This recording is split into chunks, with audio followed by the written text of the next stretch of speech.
living in this kind of world where we know that there are things happening beneath the surface and behind the scene? What advice will you give them going forward? Because some people have heard this and they're like, oh, so what do I do? Do I need, what advice will you give? Yeah, I wasn't even a pastor at the time. I was ministering, but hadn't come into like being ordained as a pastor, any of those things. But my advice to people is to take your walk with Christ seriously. Don't do the bare minimum. You see, the scripture talks about how, in a time that you ought to be teachers, you still have need to be taught. So there's times and seasons. There is a season of your life that heaven demands you to be spiritually mature.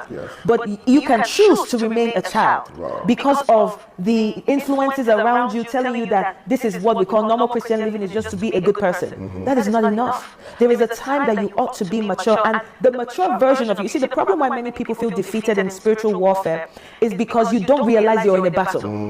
So the enemy is just winning the victory over you over and over again. Many people don't even have the language to say spiritual warfare. They just feel defeated in life. They just allow life to overcome them because you don't even know that the season you're in demands for maturity, which will bring about discernment, which will bring about wisdom, which will bring about a faith to move in the things of God the way he tells you to do it. And so my advice to people is that focus on really maturing in your walk with God.